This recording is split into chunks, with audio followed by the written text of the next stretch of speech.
My dear brothers and sisters, as I said at the beginning, I've been asked to journey with you through these days, this week, from today to Friday. It's a Lenten mission or retreat. And I thought, for those who went to St. Teresa's, you're going to hear it a second time. But I thought that being the year that we are in, this year of Jubilee, the year of mercy, that I could explore with you some themes on that, around that. Be merciful, even as your Father is merciful. Luke 6, verse 36, is one of the boldest statements attributed to Jesus of Nazareth. The Old Testament people, those who were listening to Jesus at the time when he spoke those words, had a long history, religious history, and they had come to know and understand that God was a God of mercy. I don't think they needed to be convinced of that. They knew it. However, to think that human beings could be like him raises another big question. Can we ever be merciful as God, our Father, is merciful? And what reasons would we want to be like God?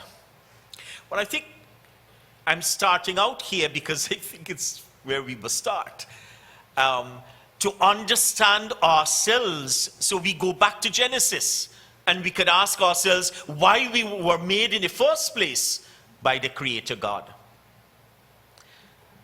And you will recall in Genesis that it is spoken there that God made us human beings in his image and likeness.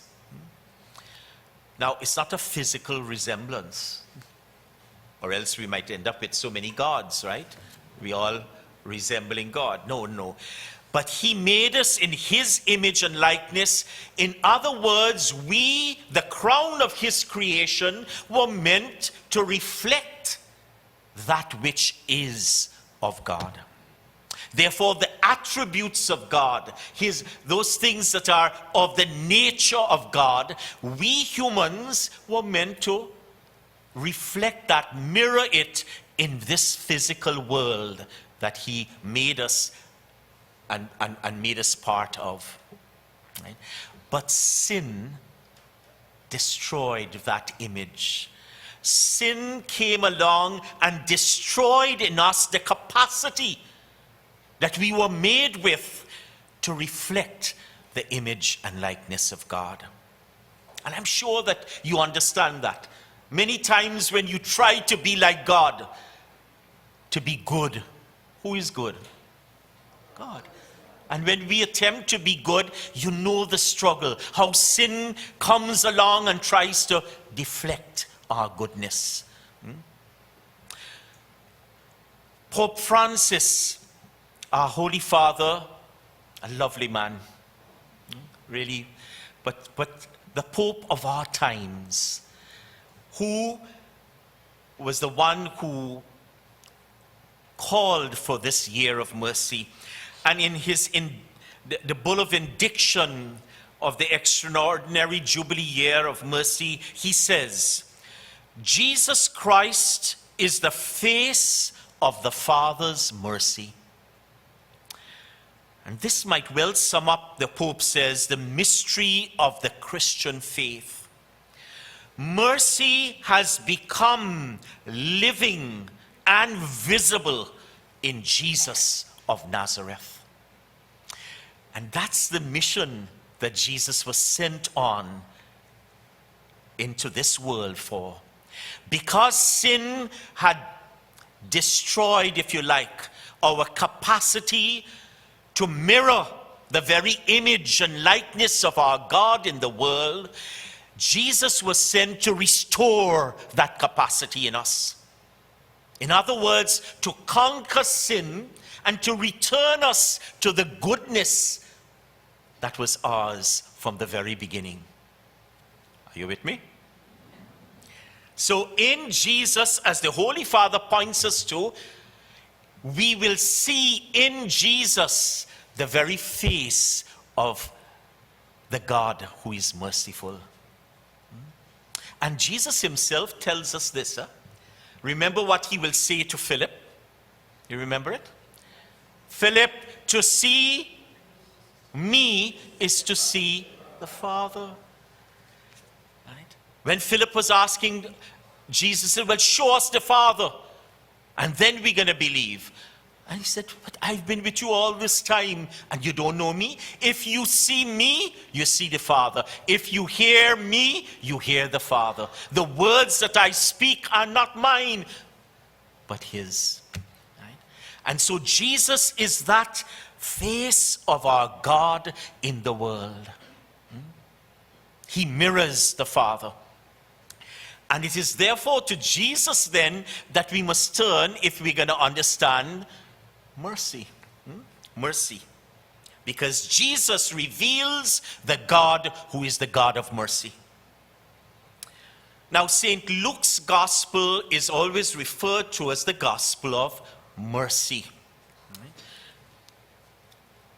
Because St. Luke tells the story of the life and ministry of Jesus of Nazareth through the eyes of mercy. And so one of the first things I want to say, and today I'm just situating, I'll take it up from tomorrow.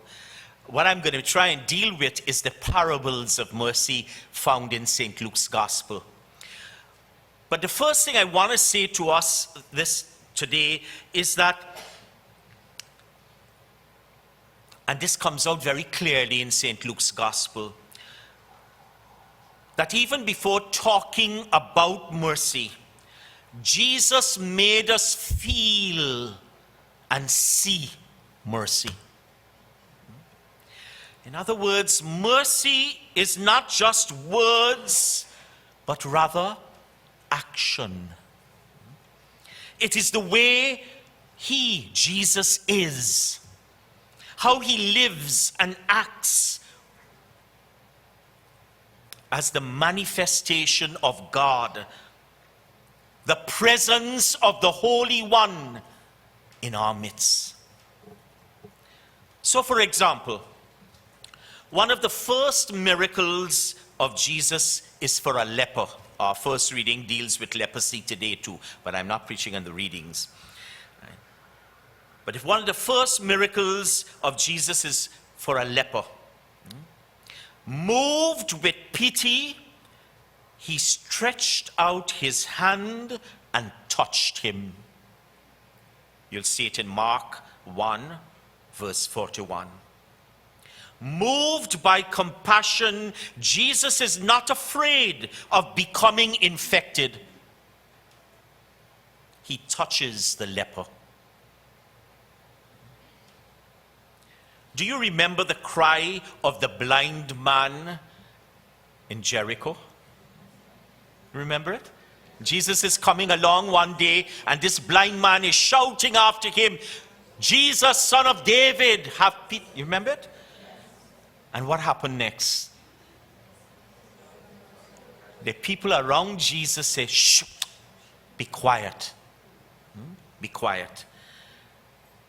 That cry from that blind man was louder for Jesus than the cry of those who tried to silence him. Jesus stops. He calls the man to himself. You remember it? Out of compassion, he frees a woman who is about to be stoned to death. You remember that one? In John chapter 8, verse 3 to 11. And then the way he allows a woman who has a bad name in the town, to be at his feet, touch his body. Remember? Allow her tears to to drench on his feet and then wiping his feet with her tears and kissing his feet. He allows this bad woman to touch his body in the home of Simon the Pharisee. And so we see that Jesus does not speak about mercy in the abstract. It's not some big concept out there that he will talk about. No. Rather than defining it, Jesus talks about mercy through parables. So he will meet a situation, and that situation will evoke in him a story. And he will tell a story, a parable, and through the story, he will invite people into that story, and that story will challenge them to find a different way of acting. And those stories we call the parables. So which parables are about mercy? The parables of mercy very often refer to three parables. Stories in Luke's Gospel from chapter 15, verses 1 to 32. The lost sheep, remember that one? The lost coin, and the prodigal son. Those three are referred to as the parables of mercy. But there are also other parables of Jesus that expand on this whole thing of mercy. The two debtors and the creditor, we find in Luke 7, verses 1 to 43. The Good Samaritan, remember that one? Powerful story. The rich man and the beggar Lazarus. Remember that one? The beggar at the gate of the rich man. The unjust judge and the persistent widow. And the Pharisee and the publican in the temple. St. Luke explores the different angles of mercy of the Father through the life and ministry of Jesus, the Christ.